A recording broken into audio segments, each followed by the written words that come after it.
हमारी दरसे कुरान की इस महफिल पाक का जो असल मकसद है, न वो लंगर खाना और चलाना है, न कोई अपने आप को मारूफ और मशहूर करना है, न कोई दिखलावा है, न कोई नुमाइश है, बल्कि हमारा असल मकसद ये है कि हमें अपना प्यारा और अल्लाह रब्बुल इज़्ज़त का पसंदीदा दीन अच्छे तरीके से समझ आ जाए। ये सिर्फ समझने समझाने के लिए, दीन समझने समझाने के लिए दरसे कुरान की इस महाना महफिल का इह्तिमाम किया गया है। आप सभी अहबाब खुश नसीब हैं कि आपकी मोहब्बत व मुआवनत से ये सिलसिला चला और आप कोशिश फरमाएं कि चल पड़ा तो चलता रहे, हम रहें या ना रहें, ये सिलसिला चलता रहे और ये रुकने ना पाए। कोई रुकावट इस रास्ते में आने भी लगे तो हम सब ने मिलकर उस रुकावट को दूर करने की कोशिश करनी है। इसे नहीं रोकना, उस रुकावट को रोकना है हमने बिलफर्ज। अगर हमारी नाअहलियां नालायकियां तो बहुत हैं, अगर हमारे पास इतना माल और सरमाया नहीं जमा हो सका कि हम साउंड लगा सकें, एक मिसाल दे रहा हूं, तो अब साउंड ना लगने की वजह से हम दरसे कुरान को ना रोक दें। ये जितनी हमारी तादाद होती है, इस तादाद में वैसे भी बैठकर गुफ्तगू की जा सकती है। ठीक है, अच्छी आवाज होती है साउंड की और बोलने वाले के लिए भी आसानी रहती है, समझने वालों के लिए भी आसानी होती है। लेकिन अगर बिलफर्ज ऐसा मुमकिन ना हो तो साउंड की वजह से दरसे कुरान को ना रोका जाए। या कभी ऐसे हो कि दरसे कुरान की महफिल के इख्तिताम पर जो उमूमन हमारे यहाँ राइज है कि हम कोई लंगर तकसीम करते हैं, अगर कभी ऐसा ना हो सके और मुमकिन ना रहे कि आज तो हमारे पास लंगर का इंतज़ाम नहीं, चलो भाई लंगर का इंतज़ाम नहीं तो दरसे कुरान भी नहीं करते, तो ऐसा भी नहीं होना चाहिए। लंगर ना सही तो असल लंगर जो है ना वो दरसे कुरान है, और जिसे ये लंगर मिल गया उसको बाकी लंगर की हाजत नहीं रहेगी। ये हकीकत बात है। मोमिन मोमिन बंदा तो इल्म तो उसकी गुमशुदा मीरास है और वो इसकी तलाश में रहता है। जब उसे ये नेमत मिल जाती है तो बाकी सारी चीजें उसके लिए, उसके सामने हेच और कमतर होती हैं, उनकी कोई वक़्त और हैसियत नहीं होती। और जो इल्म दीन से, कुरान से और सुन्नत मुस्तफ़ा के जिक्र से बाकी चीज़ों को अहमियत ज़्यादा दे ले, उस बंदे को अभी अपने ईमान की तजदीद की बहुत ज़रूरत है। वो देखिए कि उसका ईमान इतना कमज़ोर क्यों पड़ गया कि वो दरसे कुरान को और मुस्तफ़ा करीम अलैहिस्सलातु वस्सलाम के लाए हुए पैगाम को इतनी अहमियत नहीं दे रहा जितनी अहमियत वो बाकी अशिया को दे रहा है। ये जो महीना है शव्वाल का, ये अपने आखिरी दिनों में है और तकरीबन आलम इस्लाम में और बिलखुसूस बर्रे सगीर में हमारे जो दीनी और तालीमी इदारे हैं, दीनी तालीमी इदारे, उनके नए साल का आगाज इसी शव्वाल के महीना में होता है। बातें समझने वाली हैं। मैं कोई गुलकार नहीं हूं भी मैं आपको कोई गाने सुनाकर चला जाऊंगा। हमारे यहाँ जितने दीनी तालीमी इदारे हैं उनका ताल्लुक रमज़ान से है। माह रमज़ानुल मुबारक का चांद नजर आने से पहले दीनी तालीमी इदारों में इल्मी साल का, तालीमी साल का इख्तिताम होता है, ख़त्म होता है, और तलबा और तालिबात जो दीनी तालीमी इदारों में पढ़ते हैं उनके इम्तिहानात हो जाते हैं। माह रमज़ानुल मुबारक का महीना इदारों में छुट्टी रहती है और जो ही ईद के दिन गुजरते हैं तो हमारे तालीमी इदारों में नए साल और नई क्लासों का आगाज होता है। और वो आगाज अब हमारे दीनी इदारों में हो चुका है, क्योंकि ये महीना भी अब ख़त्म होने वाला है। मैं इस हवाले से आप अहबाब की तरबियत की नीयत से चंद तरगीबी बातें अर्ज करूंगा। हमारे माहौल मुआशरा में जो आलिम दीन होता है, हकीकतन अल्लाह रब्बुल इज़्ज़त की बारगाह में आलिम दीन का एक बहुत बड़ा मकाम है और रसूल करीम सल्लल्लाहु अलैहि वसल्लम की बारगाह में भी आलिम दीन का एक बहुत बड़ा मकाम है। हाँ, अवाम और बेसमझ लोगों की नज़र में वो पहचान नहीं रही जो एक होनी चाहिए थी। ये जरूरी नहीं कि हर बंदा हीरे को पहचान सके जी, ये जरूरी नहीं कि हर बंदा हीरे को पहचान सके। तो ये भी मारूफ है, पता नहीं बनी बनाई बात है कि किसी को हीरा मिला था तो उसके पास गधा था, उसने अपने गधे के गले में डाल दिया। हीरे की पहचान नहीं हुई। तो हीरे की पहचान जैसे हर बंदा नहीं कर सकता कि हीरा कितना कीमती है और कितना आला है, ऐसे ही आलिम दीन की पहचान भी हर शख्स नहीं कर सकता। हाँ, जिस तरह हीरे को पहचानने वाले लोग इस जमीन पर, इस धरती पर मौजूद हैं, ऐसे ही उलमा की पहचान वाले लोग भी खत्म नहीं हुए, अभी मौजूद हैं। हाँ, अवाम में अक्सरियत नहीं पहचान सकते कि आलिम दीन का अल्लाह रब्बुल इज़्ज़त की बारगाह में क्या मकाम है और रसूलुल्लाह सल्लल्लाहु अलैहि वसल्लम की बारगाह में क्या मकाम है। आज जो बच्चा हम मदरसे में जाके दाखिल करवाते हैं, अगर वो हिफ्स करता है कुरान करीम तो तकरीबन एक मैं मुतवस्सत सा अरसा बता देता हूं कि 2.5 से 3 साल एक बच्चे को कुरान करीम हिफ्ज करने पर लगते हैं।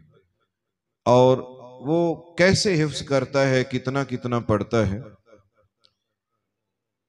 जो रिहायशी इदारे हैं, मदरसे हैं, वहां पर बच्चे यानी दिन रात वहीं रहते हैं। वहां ये होता है कि नमाज फजर से पहले उस्ताद साहिब भी उठे पढ़ाने वाले और उन्होंने बच्चों को जगाया। सर्दी हो गर्मी हो, बच्चों ने उठकर वुजू किया और वुजू करके वो कुरान लेकर बैठ गए। अपना सबक और सबकी उन्होंने याद करना शुरू कर दी। अजान फजर का वक्त हुआ, अजान हुई, बच्चे फिर भी कुरान खोलकर तो बैठे रहे। अजान सुनने के बाद दोबारा फिर पढ़ना शुरू कर दिया। फिर जमाअत का वक्त हुआ तो उन्होंने कुरान करीम बंद करके रखे और सुन्नतें अदा की, और उसके बाद नमाज फज्र बा जमाअत अदा की, और फारिग होते ही फिर कुरान लेकर बैठ गए। फिर सुबह नाश्ते के वक्त तक वो कुरान लेकर बैठेंगे और पढ़ते रहेंगे। फिर उन्हें छुट्टी हुई, नाश्ता किया, तो किसी ने नहाना है तो नहाया, लिबास बदलना है तो बदला। नाश्ता करने के बाद फिर उस्ताद साहिब उनको लेकर बैठ गए, और वो 11 साढ़े 11 बजे तक, यानी जवाल का वक्त शुरू होने तक वो क्लास लगी रहेगी। और वो कुरान सामने लेकर तो कभी सबक सुना रहे हैं, सबकी सुना रहे हैं, मंजल सुना रहे हैं, कुछ न कुछ बहरहाल वो याद कर रहे हैं, पढ़ रहे हैं या सुना रहे हैं। फिर जवाल का वक्त हुआ तो छुट्टी हो जाएगी, वो रेस्ट करेंगे, सो जाएंगे। तो फिर नमाज ज़ोहर का वक्त होगा तो फिर जागे, नमाज ज़ोहर अदा की और फिर पढ़ने बैठ गए। और ज़ोर से लेकर असर तक कुरान उनके सामने रहा, और उन्होंने कुरान करीम को हिफ्ज़ करने की, याद करने की जितनी कोशिश हो सकती थी की। असर से लेकर मगरिब तक छुट्टी रहेगी, और छुट्टी के बाद वो खेलेंगे। अपना उन्होंने लिबास धोना है, कपड़े धोने हैं, वो कपड़े धोएंगे, जो कुछ भी वो उनके लिए आज़ादी है। नमाज मगरिब के बाद फिर वो बैठेंगे और फिर पढ़ना शुरू कर देंगे। इशा की नमाज तक वो पढ़ेंगे, नमाज इशा होगी। बास इदारों में उसके बाद भी उस्ताद पढ़ाते हैं, और बास जगह छुट्टी हो गई तो बच्चे सो गए, और रात उन्होंने जो सोना था सोकर गुजारी, और फिर अगला दिन फिर इसी तरतीब से शुरू हो गया। अब ज़रा आप थोड़ा इसको गहरी नज़र से देखना कि बच्चा हिफ्ज़ कुरान करने के लिए आया है, हाफिज़ कुरान बनने आया है। वो कुरान का हाफिज़ बनेगा, और उसने दिन रात इतनी मेहनत की, इतनी मेहनत की कि उसने अपना बचपन का खेल भी छोड़ा, उसने अपने बचपन का आराम भी छोड़ा। वो अपने बचपन में अपने अम्मी अब्बू से और अपने प्यारे बहन भाइयों से भी दूर रहा, और अपनी गली मोहल्ला और हमसायों के अपने जो दोस्त बच्चे थे उनसे भी दूर रहा। अपने माहौल मुआशरे से जिसमें उसने आंख खोली वो पला है, और वो उस मुआशरे से भी दूर रहा। मदरसे में कई बार उसको रोटी भी अच्छे तरीके से न मिल सकी, ना वो रोटी लज्जत वाली थी, ना वो सालन लज्जत वाला था। वो दिल नहीं चाहता था खाने को, पर मजबूरी है, करे तो करे क्या, पेट तो भरना है। तो ना चाहते हुए भी उस बच्चे ने वो खाना खाया, उसने वो दाल भी उसने खाई है, यो सालन भी उसने खाया है, जैसा कैसा भी था। तो वो खाना, वो खाने के बाद वो फिर अल्लाह का शुक्र अदा करता है, और इतनी मेहनत मुशक्कत लगातार करते करते करते एक दिन आता है, वो हाफिज कुरान बनता है, और उसके सर पर दस्तार फजीलत सजाई जाती है, गले में 2 हार डाल दिए, और बाद में अवाम ने उसको वही समझा जो आम बच्चों को समझा जाता है। तेरी मेरी आम नजर में तो वो एक आम बच्चा है, लेकिन इसको नाम क्या मिला है? हाफिज कुरान। और ये कैसा अजीम नाम है, ये कोई मामूली नाम नहीं। आपकी नजर में मामूली होगा, कुरान उठा के देख के ये नाम कितना अजीम है, कितना आला है, कितना बरतरो बाला है। अल्लाह रब्बुल इज्जत ने कुरान करीम में अपना नाम भी, अपनी सिफत भी हाफिज बयान फरमाई है, और फरमाया इन्ना नहनु नज़्ज़लना ज़िक्रा व इन्ना लहू लहाफिजून। बेशक हम ही इस जिक्र के यानी कुरान के नाजिल करने वाले हैं, और हम ही इसके हाफिज हैं, अल्लाह भी हाफिज है और ये बच्चा भी हाफिज है। अगरचे फर्क जो एक है वो तो हकीकत में आपको पता है। तो अल्लाह रब्बुल इज्जत ने अपना नाम भी हाफिज फरमाया और इस बच्चे का नाम भी हाफिज है। तो आप सोचिए कि जिसने रब का कुरान अपने सीने में बसाया है, अल्लाह रब्बुल इज्जत ने नाम भी उसको वो अता फरमाया है जो नाम अल्लाह रब्बुल इज्जत ने अपने लिए भी पसंद फरमाया है। तो ये एक बहुत बड़ी सादत है। उसने मेहनत बहुत की और ये ज़हन में रखिए कि बगैर मेहनत के कुछ हासिल नहीं होता। बगैर मेहनत के कुछ हासिल नहीं होता। कुछ पाने के लिए कुछ खोना पड़ता है। अब उस बच्चे ने क्या खोया? क्या खोया? उसने अपनी मां की गोद खोई। उसने अपने मां के नरम और नाजुक और प्यार और शफकत भरे हाथों को खोया। वो घर में होता तो शायद कई मर्तबा मां उसे अपने बाजुओं में लेती, बाप मोहब्बत से अपने बाजुओं में लेता और भाई बहनों के साथ मिलकर वो आराम सुकून की और खेल कूद की जिंदगी बसर करता। घर में आसानियां थीं, जब दिल चाहा लेट गया, जब दिल चाहा उठ गया, जब दिल चाहा खा लिया पी लिया। अम्मी अब्बू से बहुत सी फरमाइशें करके बहुत सी खाने पीने की अशिया जो हैं वो मुनासिब थी या नहीं, लेकिन एक लज्जत देने वाली तो थी। तो उसने अपनी हर किस्म की लज्जत को छोड़ा है और हर किस्म की लज्जत को छोड़कर, हर किस्म के आराम और सुकून को छोड़कर, बहुत सी नेमतें छोड़कर उसने घर बार छोड़कर मदरसे का रुख किया और वो अपने प्यारों से दूर रहकर दिन रात की मेहनत मुशक्कत करता रहा। उस्ताद की डांट डपट भी साथ चलती रही, झिड़कें भी मिलती रहीं, डंडे और थप्पड़ भी पड़ते रहे। इतनी सारी तकलीफों से गुजरकर उसने कुरान को अपने सीने में बसा लिया। मैं और आप बेकदरे लोग जो हैं, हम तो उसकी कदर न कर सके, लेकिन कुरान वाला अल्लाह रब्बुल इज्जत उसकी कदर कल मैदाने माशर में क्या फरमाएगा?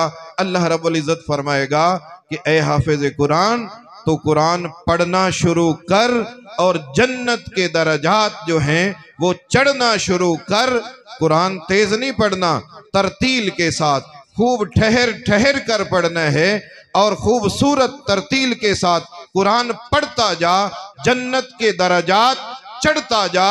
जहां तेरा कुरान का आखिरी हर्फ होगा, आखिरी लफ्ज होगा, वो तेरी ऊंची बुलंद तरीन मंजिल होगी। उसकी कदर अल्लाह रब्बुल इज्जत फरमाता है। तो ये हाफिज ऐसे नहीं बन जाते, हाफिज ऐसे नहीं बन जाते।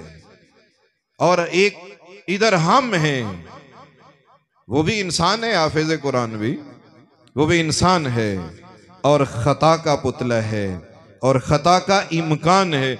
मत समझिए कि जो हाफिज कुरान हो गया वो मासूम अनिल खता हो गया,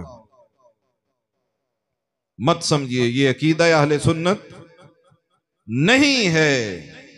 अकीदा अहले सुन्नत ये है कि मखलूक खुदा में सिर्फ दो किस्म की मखलूक मासूम अनिल खता हैं।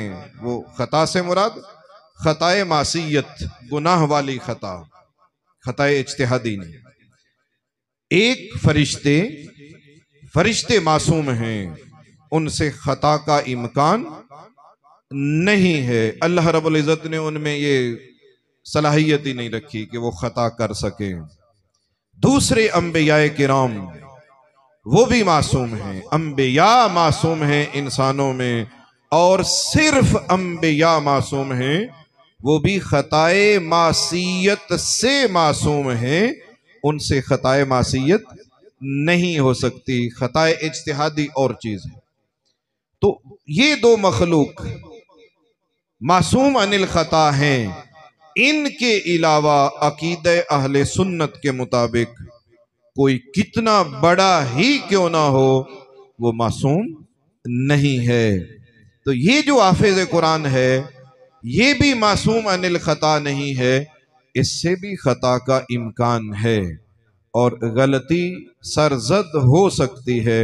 लेकिन एक हम हैं कि हम उसकी कदर भी नहीं कर रहे और तवक्को भी हम ये रखते हैं कि ये मासूम अनिल खता हो, इससे मामूली सी लग़ज़िश भी सरजद न हो, और अगर हो गई तो फिर हम उसकी जान तब तक नहीं छोड़ेंगे जब तक हम उसको खूब जलील और रुसवा नहीं कर लेंगे। हालांकि रसूल करीम अलैहिस्सलातु वस्सलाम ने फरमाया कि अपने अशराफ के साथ वो मुआमला न करो जो आम लोगों के साथ मुआमला होता है। अशराफ के मामलात और होते हैं, अवाम के मामलात और होते हैं। तो खैर ये तो है हाफिज कुरान। अब इसने क्या किया, इसने कुरान के अल्फाज के जाहिर को अपने सीने में महफूज रखा। अभी कुरान का बातिन इसके पास नहीं आया। एक कुरान का जाहिर है और एक कुरान का बातिन है। ये कुरान का जाहिर इसके दिल में महफूज हुआ और उससे इसकी शान, इसका मकाम, इसका मर्तबा इतना बुलंद व बाला हो गया, वो अल्लाह जाने या अल्लाह का रसूल जाने। अब इससे अगली सीढ़ी पर आते हैं।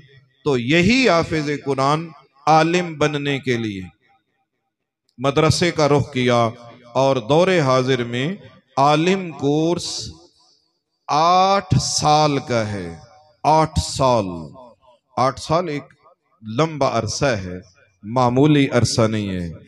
वो बच्चा हाफिज है या नहीं है, वो दरस निज़ामी पढ़ने के लिए, आलिम कोर्स करने के लिए मदरसे गया और इसके साथ भी वही मामलात गुजरते हैं।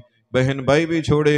मुझे याद है कि जब मैं दरस निज़ामी पढ़ने के लिए जिस दिन मैं घर से निकल रहा था, अल्लाह गरी की रहमत फरमाए मेरी वालिदा मरहुमा को, वो रो बहुत रही थी।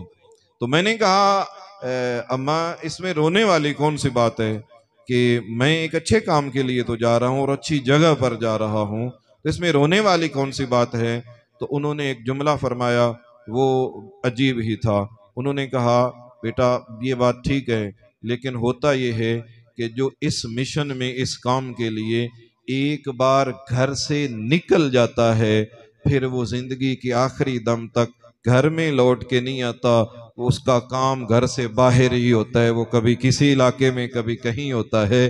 तो ये मामलात हमारे साथ चलते हैं। जो आलिम बनते हैं तो उन्होंने 8 साल दिन रात मेहनत की और शदीद मेहनत की, और सुबह उन्होंने असातिज़ा के पास क्लासें पढ़ी, फिर जोहर के बाद वो तकरार के लिए, ये नहीं जो कुछ पढ़ा था उसको दोहराने के लिए बैठे। असर से मगरिब तक उनके लिए छुट्टी और रुखसत हो गई, और फिर मगरिब के बाद खाना खा के वो फिर बैठ जाएंगे और रात 10 बजे तक वो असातिज़ा की निगरानी में बैठकर पढ़ते रहेंगे दरसी किताबें। और तकरीबन आज दरस निज़ामी में मुख्तलिफ फ़नून पर जो किताबें पढ़ाई जाती हैं वो तकरीबन 65 से 70 के करीब, 65 से 70 के करीब वो किताबें हैं जो उन बच्चों ने वो समझनी होती हैं, पढ़नी होती हैं। अरबी ज़बान में किताबें, और टोटल अरबी ज़बान में। अब कुछ नए इस दौर में, हमारे ज़माना में अरबी ने उर्दू कोई किताब नहीं थी, या फारसी थी या अरबी थी। अब शुरू वाली क्लास में कुछ उर्दू किताबें भी आ गई। तो खैर अरबी किताबें पढ़ते पढ़ते, हल करते करते, और इतने नाजुक मामलात हैं आप समझिए। एक किताब का नाम है काफिया। तो काफिया किताब जब पढ़ाते हैं, उस काफिया किताब में बिस्मिल्लाह के बाद सबसे पहला जो लफ्ज है ना, वो है अल कलेमातो। अल कलेमातो लफ्जुन। चलो अब अल कलेमा जो है ना, इसमें है एक अल, अलिफ जबर लाम अल, वैसे हमजा जबर लाम अल होता है। तो दूसरा काफ लाम मीम कलिम, तीसरा तापिश तू, अल कलिमा तू। अब ये 3 कलेमात हैं। बज़ाहिर देखने वाले को मालूम हो रहा था कि एक लफ्ज है। अब अल पढ़ाते हुए, अल अलिफ जबर लाम अल, अल हमदो अल, तो अल पढ़ाते हुए अगर एक उस्ताद ध्यानतदारी से और मेहनत से पढ़ाए तो आधे आधे घंटे की 40 मिनट के पीरियड जो हैं अल पढ़ाते हुए 3 दिन तो आम लग जाते हैं। 3 दिन अलिफ जबर लाम अल पढ़ाते हुए लग जाते हैं कि अल क्या है। इसका मतलब ये नहीं कि 3 दिन वो अल अल अल अल अल अल ही करते रहते हैं, नहीं, अल अल नहीं करते रहते। 3 दिन में वो पढ़ते हैं कि अल है क्या चीज और इसके मानी कौन कौन से बन सकते हैं और इस मकाम पर ये कौन सी इसकी किस्म है और कौन सा माना है और पूरे जुमले के क्या मानी बनेंगे। ये इतने दकीक और बारीक इल्म हैं कि इनको पढ़ते हुए कई लंबी चौड़ी बहसें होती हैं जो अवाम के सामने करें तो समझ से बिल्कुल बालातर हैं और वो कहीं नहीं जा सकती। इतने दकीक और इतनी गहराई वाले उलूम 8 साल मेहनत करके वो आलिम बनकर आते हैं। और हमारे मौल माशरे में वो साहिब जो नमाज पढ़ने मस्जिद में आ गए और नमाजी भी आदी हो गए, इबादत वाली नमाज तो मैं नहीं कहता, आदत वाली नमाज पढ़ते हैं, उनको नमाज पढ़ने की आदत पड़ गई, भी नमाज पढ़नी ही पढ़नी है। एक होती है इबादत वाली नमाज और एक होती है आदत वाली नमाज। आप अपनी नमाज का फर्क कर लेना कि आपकी नमाज कौन सी है, वो आदत वाली है या इबादत वाली है। तो जो आदत वाले नमाजी हैं, जिनको आदत पड़ गई है नमाज पढ़ने की, वो भी आकर उस आलिम के कीड़े निकालेंगे और उस पर एतराज कर रहे होंगे और उसके मामलात को और उसकी गलतियां निकाल रहे होंगे, जिसने 8 साल दिन रात की अनथक मेहनत करके इल्मे दीन के जाहिर को, बारीकियों को, सब कुछ हासिल किया।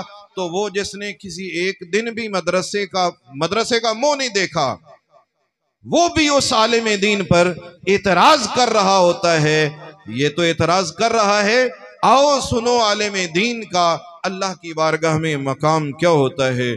आइए कुरान सुनिए। अल्लाह रब्बुल इज्जत ने फरमाया, आऊज़ु बिल्लाहि मिनश शैतानिर रजीम, बिस्मिल्लाहिर रहमानिर रहीम। फरमाया, अतीउल्लाह व अतीउर रसूल व उलिल अम्रि मिनकुम। फरमाया कि इताअत करो अल्लाह की। इताअत का माना फर्मा बरदारी, फर्मा बरदारी करो, इताअत करो अल्लाह की। अल्लाह का हुक्म मानो, अल्लाह का फरमान मानो।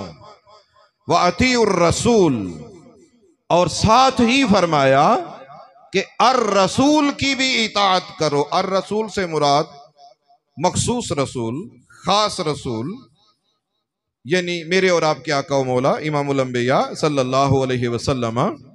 तो इताअत करो अल्लाह की और इताअत करो खास रसूल की। व उलिल अम्री मिनकुम, और फरमाया तुम में से, ईमान वालों को कहा जा रहा है कि ए ईमान वालों, तुम में से जो अम्र वाले हैं, उलिल अम्र हैं, उनकी भी इताअत करो। अल्लाह की इताअत भी लाजिम, रसूल की, खास रसूल की इताअत भी लाजिम, और उलिल अम्र, अम्र वालों की इताअत भी लाजिम।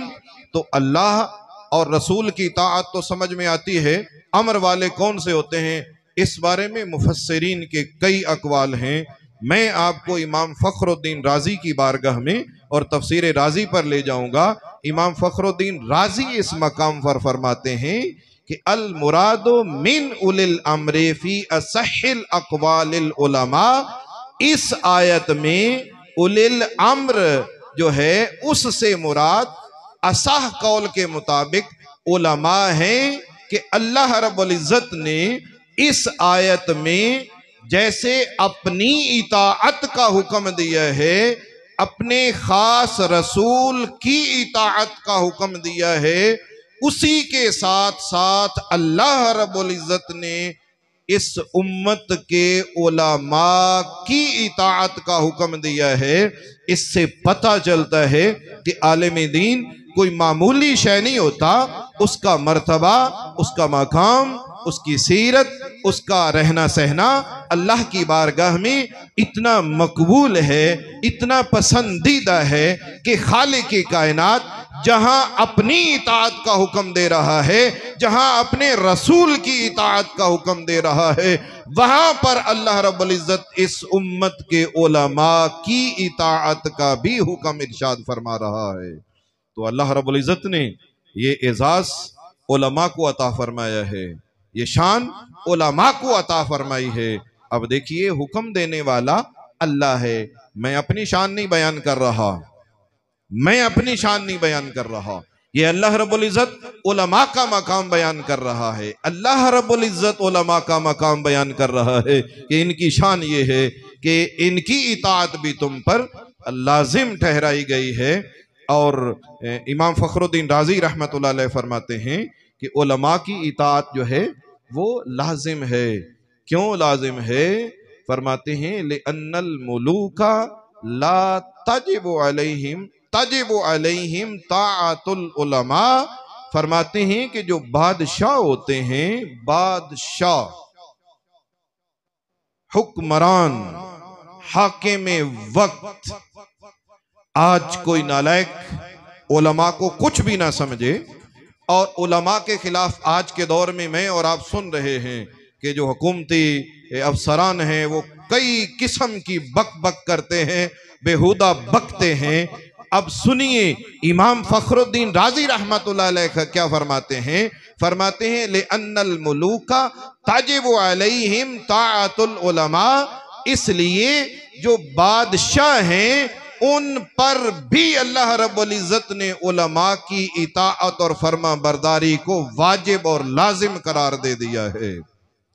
बादशाहों पर भी लाजिम है कि वो उलमा की इताअत करें, उलमा की फर्मा बरदारी करें, इनको अपने सर का ताज समझें, इन्हें अपना लीडर और रहनुमा समझें और इनकी रहनुमाई में नज़्मे हुकूमत चलाएं। ये उलमा पर उनकी इताअत वाजिब नहीं है, बल्कि उन पर उलमा की इताअत अल्लाह रब्बुल इज्जत ने वाजिब ठहराई है। तो यह है शान उलमा। और अल्लाह करीम ने बड़े खूबसूरत अंदाज में फरमाया फस्अलू अहला ज़िक्र इन कुंतुम ला तालमून, कि अहले जिक्र से, अहले जिक्र कौन होते हैं? अहले जिक्र से मुराद उलमा हैं। अगरचे ये आयत, इसका शान नुज़ूल और सबब नुज़ूल तो उलमाए बनी इसराइल हैं, इससे सबब नुज़ूल उलमाए बनी इसराइल हैं कि बनी इसराइल के उलमा से पूछ लो। मुशरिकीन मक्का को कहा जा रहा है कि बनी इसराइल के उलमा से पूछ लो अगर तुम्हें नहीं पता, मगर समझिए कि हमारे यहाँ सबब नुज़ूल के साथ साथ उमूमे अल्फाज को भी देखा जाता है और एतबार सबब नुज़ूल का नहीं होता, एतबार उमूमे अल्फाज का होता है। ये बात आपकी समझ में शायद ना आ सकी हो, लेकिन मुमकिन है मेरे दाएं बाएं तरफ बैठे उलमाए किराम इसको समझेंगे। तो उमूमे अल्फाज ये बता रहा है कि अल्लाह रब्बुल इज्जत ने कोई काफिर है या मोमिन है, उस पर लाजिम ठहरा दिया, उस पर जरूरी ठहरा दिया कि जिस बात का उसे इल्म ना हो तो वो अपने क्यास और क्याफे न लगाता फिरे और अपने ख्यालात के घोड़े न दौड़ाता फिरे, बल्कि अल्लाह रब्बुल इज्जत ने फरमाया फस्अलू अहला ज़िक्र, उसे अपनी क्यास आराइयों की जरूरत और क्यास आराइयों की इजाजत नहीं है, बल्कि उस पर लाजिम और वाजिब है कि वो उलमा की बारगाह में हाजिर होकर वो अपनी जो बात उसे नहीं मालूम तो उस बात का उलमा से जाकर पूछे, अपनी क्यास आराइयां छोड़ दे। यहाँ तो क्यास आराइयों के अलावा कुछ और रखा ही नहीं ना हमारे पास तो क्यास आराइयों के अलावा कुछ और रखा ही नहीं है। क्यास उसूले शरा में से एक असल है, पर क्यास करने की मेरे जैसे और हमारे जैसे उलमा को भी इजाजत नहीं है। हम भी क्यास नहीं कर सकते, हमें सहल नहीं कि हम क्यास कर सकें, क्यास को मामूली ना समझो। तो अल्लाह रब्बुल इज़्ज़त ने और ये लाजिम ठहराया, और कुरान में ये वाज़े लफ्ज़ों में दलील है कि जो अहले इल्म होते हैं वो जन्नती होते हैं। ये बातें मैं इसलिए आपको कह रहा हूँ, ये हम अपने फ़ज़ाइल नहीं बयान कर रहे, खुदारा हम अपने फ़ज़ाइल नहीं बयान कर रहे। हमारा मकसद क्या है कि ये शव्वाल का महीना है और नई क्लासों के आगाज़ इदारों में, तालीमी इदारों में हो चुके हैं। इतनी शान जो है वो आप अपने बच्चों के लिए ये शान हासिल कर सकते हैं। हमारी नजर इस पर ना हो कि हमारा बच्चा किसी सरकार का और अंग्रेज का गुलाम बन जाए। अंग्रेज की गुलामी से क्या मिलेगा? 4 नोट मिल जाएंगे, 4 सिक्के मिल जाएंगे, पैसे मिल जाएंगे, रिश्वत लेने का चांस मिल जाएगा और घपले करने का चांस मिल जाएगा, लोगों को जलील और रुस्वा करने का चांस मिल जाएगा, और बहुत सी खराबियों में और बहुत से गुनाहों में मुब्तला होने का चांस मिल जाएगा। ये अंग्रेज की और हुकूमत की नौकरी से ये कुछ हासिल होगा।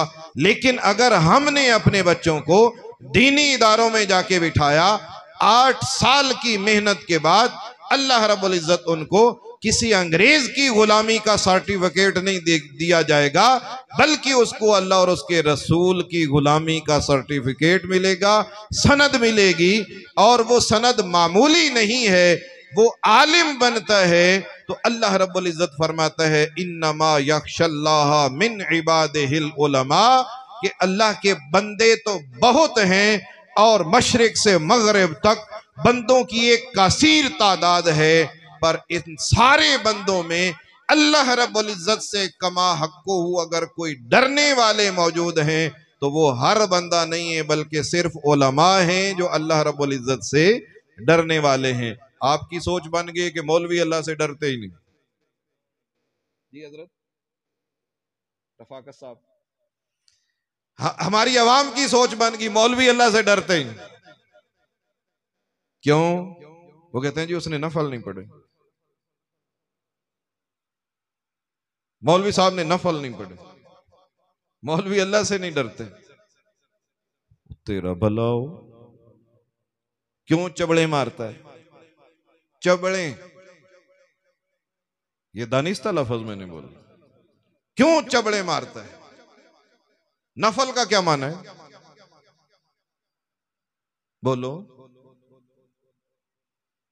जिसे इतराज है इमाम पर, आलिम पर, कि वो नफल नहीं पढ़ता, पहले तो वो नफल का माना बताए और बताए कि नफल नमाज की हैसियत क्या है शरीयत में।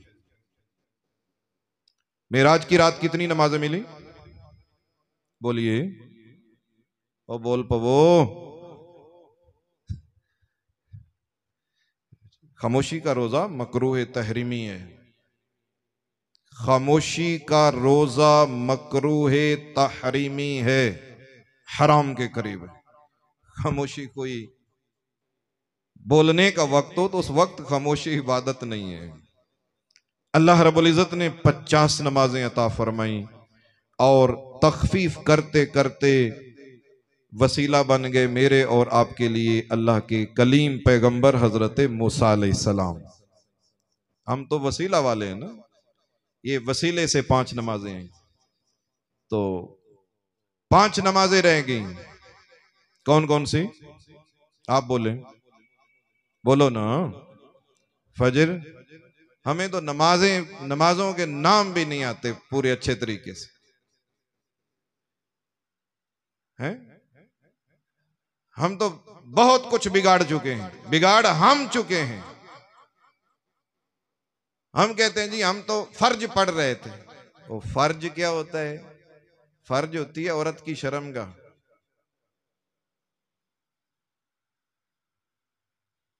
फर्ज लफ्ज है फर्ज, हम कहेंगे फर्ज। फर्ज पढ़ लिए, वो फर्ज पढ़े गए। और खुदा के बंदे, तुझे तो आज तक इतना भी नहीं पता चला कि अल्लाह की दी हुई फर्ज नमाज को तू औरत की शर्मगाह कह रहा है और इतराज उलमा पे उठाते हो। तो अल्लाह रब्बुल इज्जत ने 5 नमाजें फर्ज फरमा दी। पहली नमाज कौन सी थी? नमाजे फजर। दूसरी नमाजे जोहर। तीसरी नमाजे अस्र। चौथी नमाजे मगरिब। पांचवी नमाजे इशा। और आप पांचों पढ़ते हैं? जो पढ़ते हैं जी। वैसे डेली हम 5 नमाजें नहीं पढ़ते, जो पक्का नमाजी है वो भी 6 नमाजें पढ़ता है। छठी नमाज कौन सी जी? वित्र। वित्र जो है ये छठी नमाज है और ये फर्ज नहीं है, ये वाजिब है। अच्छा, 5 नमाजें अल्लाह रब्बुल इज्जत ने अता फरमाई। पहली नमाज थी नमाजे फजर, सुबह की नमाज। कितनी रखते हैं जी? बोलो ना। ओ नहीं यार, क्या करते हो, गलत कह रहे हो। मेराज की रात जो नमाज मिली तो नमाजे फजर के लिए सिर्फ 2 रकते मिले, जिन्हें हम 2 फर्ज कहते हैं। मेराज की रात सिर्फ इतनी नमाज मिली फजर की। जोहर की कितनी मिली? ला ला ला, लई सब सही, ये गलत कह रहे हो। जोहर के लिए भी अल्लाह रब्बुल इज्जत ने 2 रकतें अता फरमाई, सिर्फ 2 रकतें, 2 फर्ज। असर के लिए भी अल्लाह रब्बुल इज्जत ने 2 ही रकतें अता फरमाई, 2 फर्ज। मगरिब के लिए अल्लाह रब्बुल इज्जत ने 3 रकतें अता फरमाई, 3 फर्ज। इशा के लिए अल्लाह रब्बुल इज्जत ने 2 रकतें अता फरमाई, 2 फर्ज। बस मिराज वाली नमाज यही है और इतनी ही है। यही नमाज है जो मेराज में मिली थी। तो इस नमाज में सबसे बड़ी नमाज रकतों के एतबार से कौन सी थी जी? बोलिए ना। ईशा कैसे होगी बच्चों? आप सो रहे हैं, आप बात ही नहीं पूरी सुन रहे हैं। कितनी रखते, किस नमाज की रखते ज्यादा थी? मगरिब की। तो फिर वो बड़ी हुई ना। रखते मगरिब की ज्यादा हूं, बड़ी ईशा की हो जाए तो ये तो अजीब बात है। फिर क्या हुआ? फिर जब तक मुस्तफा करीम अलैहिस्सलातो वस्सलाम मक्का में तशरीफ फरमा रहे मेराज के बाद, तब तक नमाज यही पढ़ी जाती रही। फिर हुजूर मक्का से हिजरत करके मदीना तशरीफ ले गए और वहां जाकर तब्दीली हुई। ध्यान से सुनना और खूब ध्यान से सुनना। वहां जाकर तब्दीली आई। तब्दीली क्या आई? तब्दीली ये आई कि जो लोग मुसाफिर हूं, शरी सफर पे हूं, वो यही नमाज पढ़ेंगे जो मेराज में मिली थी। और जो मुसाफिर ना हूं तो जोहर की 2 रकतों की बजाय 4 कर लें, असर की 2 की बजाय 4 कर लें, ईशा की 2 की बजाय 4 कर लें। ये जो 2 के बाद आप बैठते हैं ना अत्तहियात, तो 2 इकट्ठी पढ़ी जा सकती हैं, तो 4 भी इकट्ठी पढ़ी जा सकती हैं। 2 के दरमियान अत्तहियात नहीं है तो 4 के दरमियान भी ना होता। ये जो 4 रखते हैं जोर की हम शुरू करते हैं, 2 इकट्ठी पढ़ के फिर अत्तहियात बैठते हैं। ये भी बता रहा है कि पहले 2 रकतें थीं, बाद में 2 रकतें और बढ़ाई गईं, तो जोहर की, असर की, ईशा की नमाज में 2-2 रकतों का इजाफा कर दिया गया। हां, मुसाफिर के लिए वही नमाज रही जो मेराज में मिली थी, और मुकीम जो गैर मुसाफिर है उसके लिए तब्दीली आ गई कि 3 नमाजों में 2-2 रकतें तो बढ़ा दी गई, लेकिन सहूलत एक इसे भी दी गई। सहूलत क्या दी गई? इसे सहूलत ये दी गई कि चलो 2 रकतें बढ़ा लो, लेकिन उन 2 रकतों में ठीक है तिलावत ना करो, तुम पर तिलावत फर्ज नहीं है। फर्ज की तीसरी चौथी रकत में अमूमन हम सूरह फातिहा पढ़कर बस कर देते हैं, तो ये सूरत फातिहा पढ़ना भी फर्ज तीसरी चौथी रकत में नहीं है, ये भी फर्ज नहीं है। अफजल ये है कि सूरह फातिहा पढ़ी जाए, ये अफजल है, फर्ज नहीं है। कोई सूरह फातिहा नहीं पढ़ता, इन्ना आतैना कल कौसर जो कुरान करीम की सबसे छोटी सूरत है ये पढ़ देता है, नमाज फिर भी हो गई। कोई ये भी नहीं पढ़ता, वो 3 बार सुभान अल्लाह सुभान अल्लाह सुभान अल्लाह कहकर वो इतनी देर खड़े होके रकू में चला जाता है, नमाज फिर भी उसकी होगी, क्योंकि इन 2 रक्तों में तीसरी चौथी रक्त में अल्लाह रब्बुल इज्जत ने कुरान पढ़ना फर्ज नहीं ठहराया, तो ये इसको सहूलत दे दी गई। ये नमाज हो गई फर्ज नमाज, फजर की 2, जोहर की 4, असर की 4, मगरिब की 3 और इशा की 4 रकतें, ये होगी फर्ज नमाज। और रसूल करीम अलैहिस्सलातु वस्सलाम ने अपनी इबादत का ज़ौक पूरा करने के लिए, अपनी इबादत का ज़ौक पूरा करने के लिए फजर के इन 2 फर्जों से पहले 2 नफल पढ़े, फर्जों से पहले 2 नफल पढ़े, तो वो हमारे लिए सुन्नत हो गए, क्योंकि हुजूर का अमल हमारे लिए उम्मत के लिए क्या है, सुन्नत है, वो हमारे लिए सुन्नत बन गई। फिर पढ़े भी, उस पर ताकीद भी फरमा दी, और ताकीद इतनी फरमाई कि अगर तुम्हें घोड़े अपने कदमों के नीचे रौंद भी दें तो फजर की पहली 2 सुन्नतें नहीं छोड़नी, ताकीद फरमा दी। इसलिए वो सुन्नतें मुअक्कदा हो गई, और मुअक्कदा सुन्नतों में सबसे मुअक्कदा तरीन सुन्नतें जिनकी सबसे ज्यादा ताकीद है वो फजर की सुन्नतें हैं। खैर इसमें तरतीब है, मैं उस मौजू को नहीं छेड़ूंगा। अब ये हुजूर के लिए नफल थे, हमारे लिए वो सुन्नत बन गई। इसी तरह जोर के 4 फर्जों से पहले हुजूर ने 4 नफल पढ़े, हमारे लिए वो सुन्नत बन गई। बाद में 2 नफल पढ़े, हमारे लिए वो सुन्नत बन गई। असर से पहले 4 नफल हुजूर ने पढ़े या 2 नफल पढ़े, वो हमारे लिए 4 या 2 सुन्नतें बन गई। इसी तरह मगरिब के 3 फर्जों के बाद हुजूर ने 2 नफल पढ़े, हमारे लिए वो सुन्नत बन गई। ईशा के फर्जों से पहले 4 नफल पढ़े, बाद में 2 नफल पढ़े, हमारे लिए वो सुन्नत हो गई। फर्ज नमाज वो है जो अल्लाह की तरफ से मिली, और सुन्नत नमाज वो है जो रसूलुल्लाह की तरफ से मिली। तो नफल नमाज, अब जोर की पहले हम 4 सुन्नतें, 4 फर्ज, 2 सुन्नतें पढ़ के आखिर में 2 नफल भी पढ़ते हैं।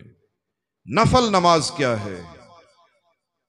फर्ज वो है जो अल्लाह की तरफ से मिला, फर्ज कौन सा है? सुन्नत कौन सा है? जो रसूलुल्लाह का अमल है। और नफल क्या है? जो अल्लाह की तरफ से मिली वो फर्ज है, जो रसूलुल्लाह की तरफ से मिली वो सुन्नत है, और जो हमने अपनी तरफ से साथ जायद नमाज पढ़ी, अल्लाह और उसके रसूल की दी हुई नमाज से जो जायद नमाज हमने पढ़ी उसे कहा जाता है नफल।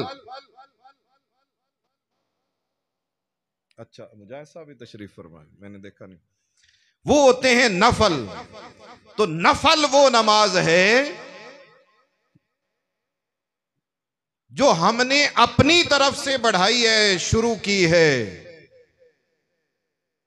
ना हम खुदा, ना हम रसूल, हम तो कुछ भी नहीं, ना हम शारे शरीयत बनाने वाले, ना हमारा अमल शरीयत। तो आलिम साहिब ने अगर किसी वजह से वो नफल छोड़ दिए जो हमारी अपनी तरफ से बढ़ाए हुए हैं, पढ़ लें तो बहुत अच्छा किया और पढ़ने चाहिए, लेकिन अगर छोड़ दें तो ना अल्लाह की मुखालफत हुई, ना रसूलुल्लाह की मुखालफत हुई। अल्लाह की दी हुई नमाज भी पढ़ ली, रसूलुल्लाह की दी हुई नमाज भी पढ़ ली, अपनी बढ़ाई हुई नमाज आलिम ने छोड़ दी, अवाम डंडा लेके सारी जिंदगी उसके पीछे वो तोहमत लगाते हैं और उसकी वो तौहीन करते हैं, इंसल्ट करते हैं। वो समझते हैं कि ये तो इमामत के काबिल नहीं रहा, ये किसी ने नफल नहीं पढ़ी। जिस आलिम के बारे में हमारी आवाम का और आपका रवैया ये होता है कि वो गाफिल है, करना नहीं ऐसे चाहिए, पढ़ने चाहिए, नवाफिल भी पढ़ें, लेकिन नफल नमाज का माना है अल्लाह और उसके रसूल की दी हुई नमाज से जायद नमाज। वो एक नालायक ने कहा था फजूल नमाज। फजूल तो हम नहीं कहते जी, फजूल तो हम नहीं कहते कि नमाज फजूल नहीं है, अल्लाह और उसके रसूल के हुक्म से जायद जरूर है, फजूल नहीं है। अल्लाह रब्बुल इज्जत इस पर अजर अता फरमाता है। और ये ज़हन में रखिए कि बुखारी में हदीस मौजूद है कि जो फराइज की अदायगी के बाद नवाफिल में मशगूल रहता है, अल्लाह रब्बुल इज्जत उसे विलायत का दर्जा अता फरमाता है? फराइज के बाद नवाफिल में मशगूल रहता है। ये नफल छोड़ देना तो गुनाह नहीं है, छोड़ना गुनाह नहीं है, लेकिन पढ़ना अफजल है और अल्लाह की बारगाह से विलायत हासिल होने का एक खूबसूरत जरिया भी है। तो पढ़ने चाहिए, लेकिन किसी आलिम साहब ने छोड़ दिए तो नफल छोड़ने से उस आलिम की शान कम नहीं पड़ गई, उसने शरीयत की मुखालफत नहीं की, उसने कोई तौहीन नहीं की है, उसने कोई जुर्म नहीं किया है, ना अल्लाह का जुर्म किया ना रसूलुल्लाह का जुर्म किया। हाँ, नमाजियों का जुर्म उसने जरूर किया, नमाजियों का जुर्म हो गया, नमाजी उसको मुजरिम समझते रहेंगे। और जिसको अल्लाह मुजरिम न समझे, जिसको रसूलुल्लाह मुजरिम न समझे, मैं और आप कौन होते हैं उसको मुजरिम समझने वाले। तो खैर, बात ये कर रहे थे कि उलमा का मकाम बहुत बुलंदों वाला है और इनकी शान बहुत अरफा वाला है। और रसूल करीम अलैहिस्सलातु वस्सलाम ने उलमा के बारे में ही फरमाया था कि मन जालसल आलिमा फकद जालसनी, जो आलिम की बारगाह में आकर बैठ गया तो वो ये बात वो मामूली न समझे इस बात को, बल्कि ये बहुत बड़ी बात है। और अल्लाह के रसूल ने फरमाया यकीनन वो ऐसे है जैसे वो मेरी बारगाह में आकर बैठ गया। फरमाया अक्रिमुल उलमा, वो लोगों उलमा का एहतराम किया करो, उलमा का एहतराम किया करो, उनकी इज्जत किया करो। उनकी इज्जत कितनी है तुझे मुझे नहीं पता चलेगा, पता चल भी जाए तो हम मानेंगे, हम वो जिद्दी लोग हैं। इसकी शान, आलिम का मकाम तो बहुत बुलंदों वाला है। हदीस में है इल्मे दीन पढ़ने के लिए जब वो निकला था अपने घर से तो शान तो उसकी उस वक्त ही बढ़ गई थी, शान तो उसकी उस वक्त ही जमाने से मुख्तलिफ हो गई थी। वो चलता हुआ जा रहा था, उसके पांव में टूटा हुआ चप्पल था, कपड़े प्रेस किए हुए नहीं थे, सादा लिबास था, मामूली कम तर। वो घर से उसने कदम निकाला, टूटे हुए चप्पल के साथ वो इल्मे दीन हासिल करने जा रहा है। पर अल्लाह की बारगाह में तो वो सब कुछ उसका, उसकी इज्जत, उसका मकाम, उसकी शान बदल चुकी है। अल्लाह करीम फरिश्तों को, नूरी मखलूक को हुक्म देता है कि जाओ इसके कदमों के नीचे अपने नूरी पर बिछा दो, नूरी पर बिछा दो। वो तालिब इल्म का जब ये शान है, आप सोचेंगे आलिम का मकाम कितना बुलंद वाला होगा। कुरान की मुतअद्दिद आयात आलिम दीन की फजीलत पर वाज़े दलाइल हैं और मुस्तफ़ा करीम अलैहिस्सलातु वस्सलाम की मुतअद्दिद अहादीस आलिम दीन की फजीलत बयान करती हैं। अब मैंने ये आपको इसलिए सुनाई है कि जिसकी फजीलत अल्लाह बयान करे, जिसकी फजीलत रसूलुल्लाह बयान फरमाए, तो उस सफ में, उन लोगों की सफ में हमें अपने बेटों बेटियों को भी शामिल करना चाहिए। हमारी भी ख्वाहिश होनी चाहिए कि ये शान, जिस तरह हम ये ख्वाहिश रखते हैं कि हमारा बेटा जी अफसर लग जाए, अफसर, जितना बड़ा भी अफसर लग जाए, मुल्क का बादशाह भी बन जाए, पर आलिम से बढ़कर इज्जत वाला नहीं हो सकता। आलिम से बढ़कर इज्जत वाला नहीं हो सकता, क्योंकि आलिम की इज्जत अल्लाह भी करता है, आलिम की इज्जत रसूलुल्लाह भी करते हैं, आलिम की इज्जत अल्लाह की नूरी मखलूक फरिश्ते भी करते हैं। आलिम का मकाम अल्लाह की बारगाह में सबसे बुलंद व बाला है। कोई जितने भी मकाम को पहुंच जाए, मुस्तफा करीम अलैहिस्सलातु वस्सलाम ने फरमाया कि आलिम की मिसाल इस मखलूक में ऐसे ही है जैसे सितारों के मजमा में चांद होता है। कोई सितारा, सारे सितारे भी मिल जाएं तो चांद के बराबर वो रोशनी नहीं दे सकते।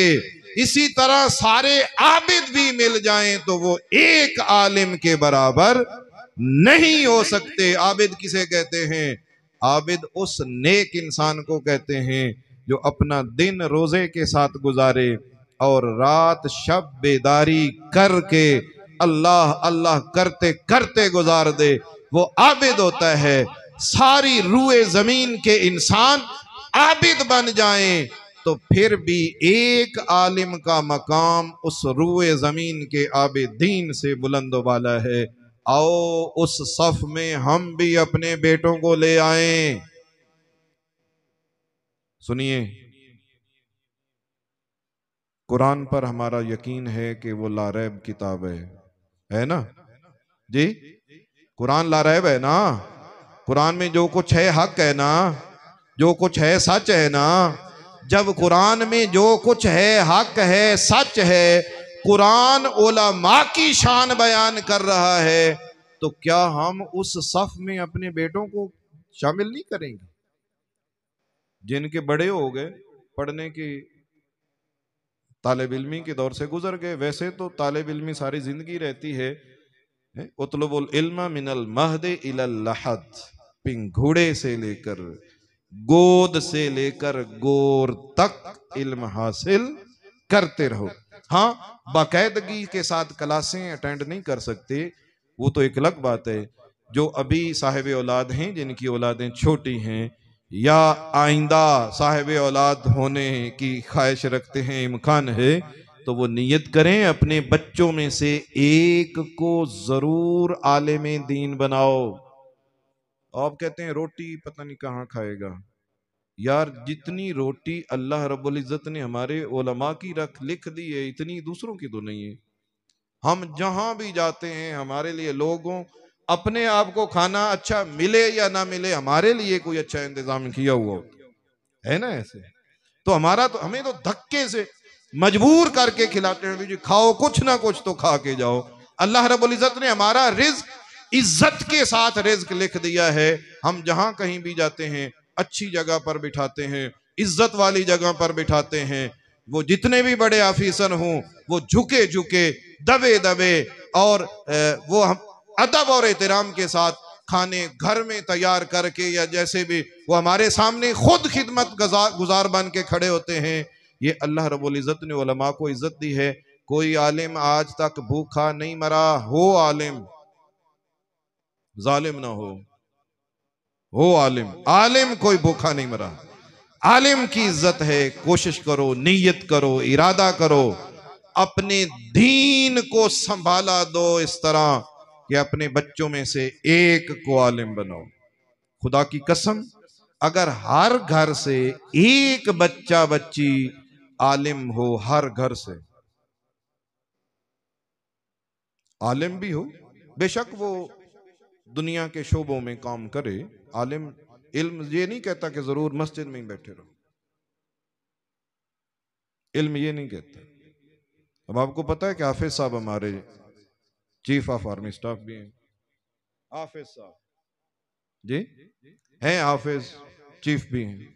तो ऐसा हो सकता है आलिम हो, हाफिज हो, चीफ भी बन जाए, बादशाह भी बन जाए। वो पिछले साल मैंने सुना था जो तुर्की के साहिब हैं बादशाह, तो माशाल्लाह वो नमाज तरावी पढ़ा रहे थे। इतनी ज़बरदस्त तिलावत की आवाज़ थी कि दिल चाहता था सुनते रहें, और बहुत बड़ा मजमा था उनके पीछे तरावी पढ़ने वालों का। तो ये मुमकिन है कि वो आलिम भी हो, वो मुल्क का बादशाह भी हो, बल्कि असल बादशाही का मुस्तहिक ही आलिम है, दूसरा तो इस मनसब का मुस्तहिक ही नहीं है।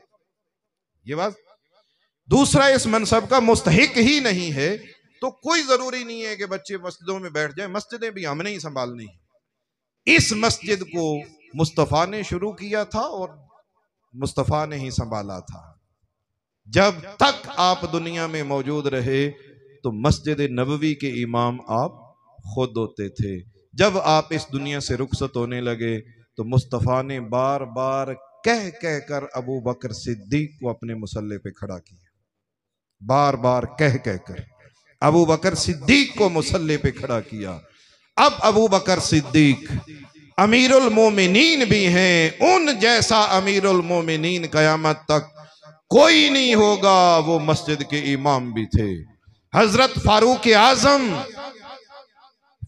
आजम जैसा ना किसी माँ ने आज तक जना, ना कयामत तक कोई होगा। वो वक्त के अमीरुल मोमिनीन भी थे और मस्जिद के इमाम भी थे। हजरत उस्माने गनी वक्त के अमीरुल मोमिनीन भी थे, मस्जिद के इमाम भी थे। मौलाए कायनात मौला मुर्तजा शेरे खुदा रज़ी अल्लाह ताला अन्हु अमीरुल मोमिनीन भी थे, मस्जिद के इमाम भी थे। मस्जिद की इमामत का हक भी आला शख्सियत का है, आलिम फाजिल का है, और दौर की इमामत का हक भी आलिम फाजिल का है। ये मनसब आम बंदों के नहीं है। आओ अपनी औलादों को इस तरफ ले आओ, ले आओ, कुछ नहीं होता, कोई नुकसान नहीं होगा, आपका फायदा होगा। मैं बात को समेटने लगा हूं। हम तो बेकदरे लोग हैं, हमें इल्म दीन की कदर नहीं है। इल्म दीन की आज हमें कदर नहीं रही।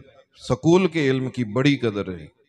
बच्चे को हम प्ले ग्रुप में जाकर दाखिल करवाएंगे। तो प्ले तो घर भी हो सकती है, प्लेइंग तो घर भी हो सकती है, लेकिन स्कूल में हम प्ले ग्रुप में दाखिल करवाएंगे। क्यों? इसलिए कि बच्चे का कुछ जो है ना वो आना जाना शुरू हो जाए, स्कूल के साथ ताल्लुक जुड़ जाए। फिर हम बच्चे का बाप या बच्चे की माँ वो साथ नत्थी हो गए, जिस तरह पेपर के साथ एक शीट को हम नत्थी करते हैं, वो साथ नत्थी हो गए। भी जाना भी है, बच्चे को छोड़ के भी आना है। फिर जब तक छुट्टी का टाइम नहीं होता, माँ और बाप उनका सारी तवज्जो का मरकज स्कूल और बच्चे जिस काम में भी मशगूल हैं, उनका सारा जोर इस पर है कि बच्चे को छुट्टी के वक्त ले आना है। जितनी मुश्किल में भी हूं, किसी भी काम में हूं, वो वक्त निकालेंगे, ले आएंगे। कुछ अरसा ये सिलसिला चलता रहेगा, खुद आना जाना लगा रहेगा। फिर क्या होगा, जब बच्चा कुछ संभला तो हम रिक्शा या कोई कैरी डब्बा या कुछ इंतजाम कर लेंगे सवारी का, उस पर खर्चा दे के पैसे देकर हम बच्चे को स्कूल भेजते रहेंगे। वो स्कूल भी पढ़ेगा, सुबह से लेकर 1-2 बजे तक स्कूल पढ़ा, फिर ट्यूशन शुरू हो गई। आते ही उसको खाना खिलाया, पानी पिलाया, ट्यूशन पे भेज दिया। ट्यूशन से वापस आया तो होमवर्क पे लगा दिया, और होमवर्क करते करते दिन भी ना रहा और रात भी गुजर गई। अगले दिन फिर इसी चक्की में उस गधे को जो दिया, और ये चक्कर लगाते रहो।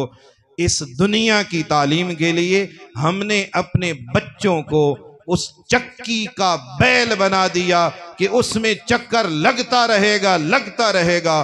बाकी रहा दीन के लिए हम घर सोए पड़े होते हैं।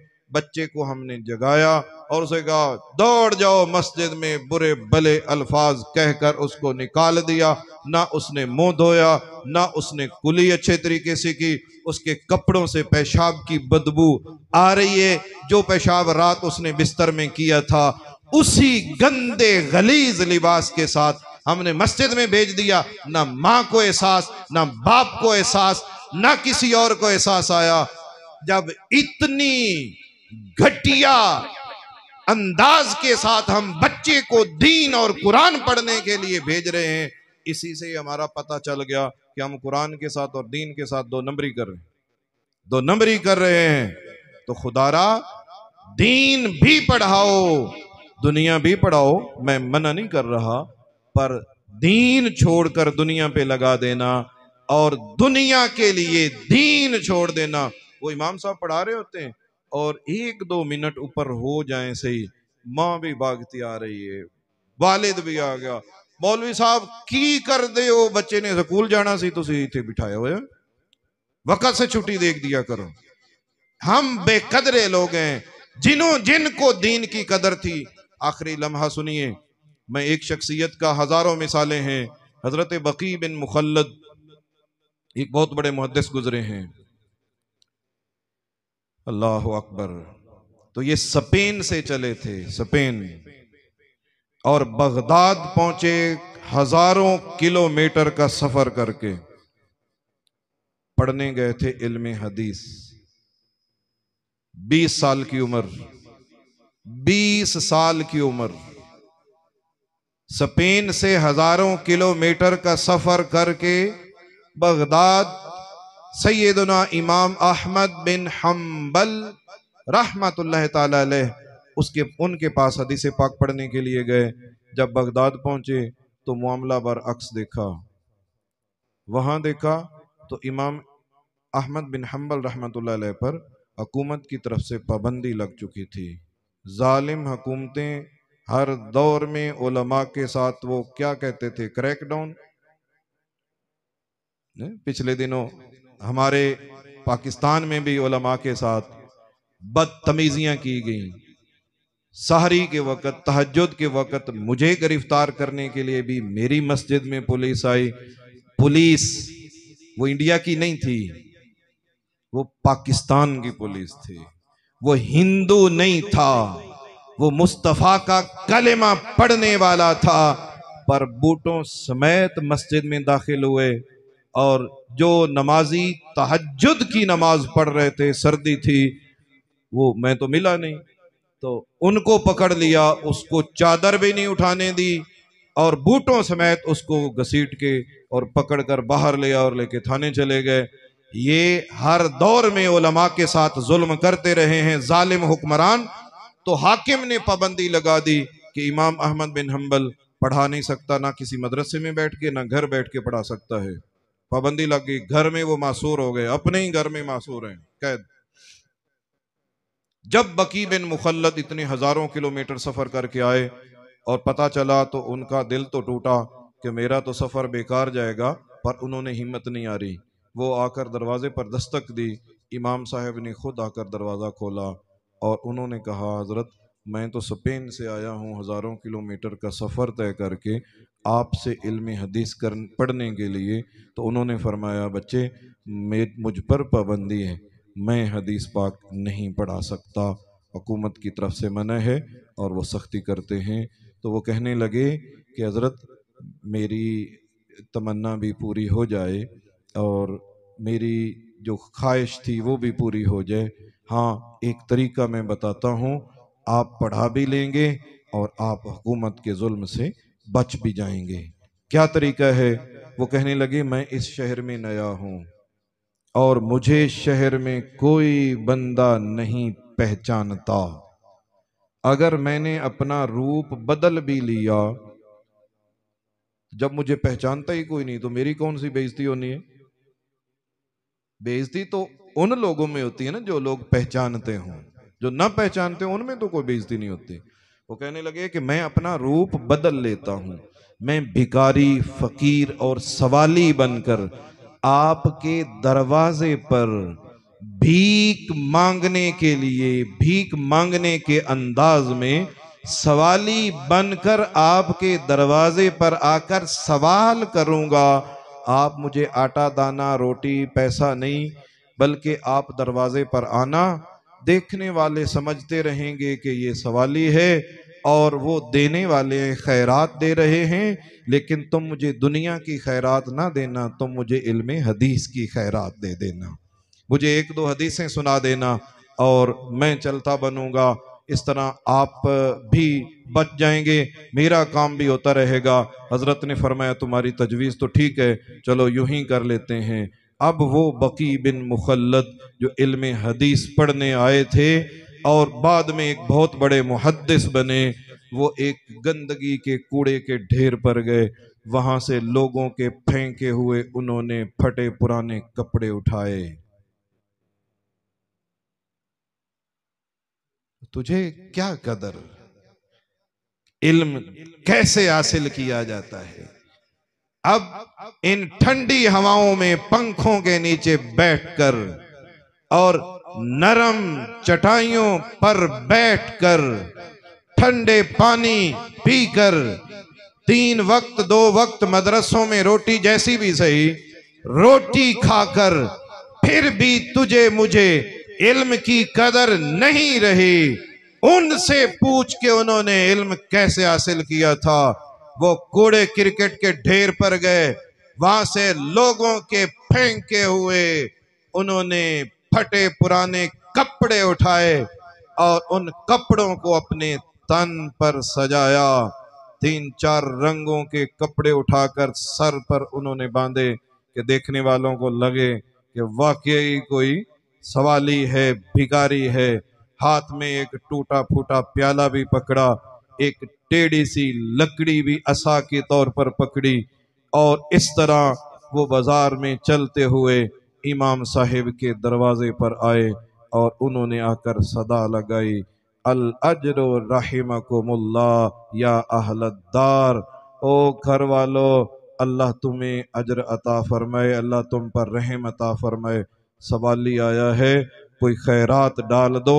इमाम साहिब निकले और उन्होंने उनको इल्म हदीस की खैरात अता फरमाई और एक तवील अरसा जब तक पाबंदी रही, वो बकी बिन मुखल्लद उस शहरे बगदाद में दिन रात उसी रूप में रहे। और मकसद क्या था?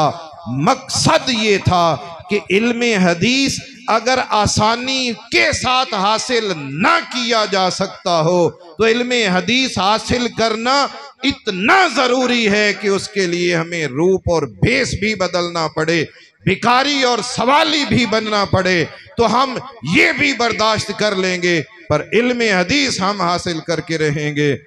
इस तरह ये एक मिसाल मैंने दी, वरना सैकड़ों मिसालें हैं।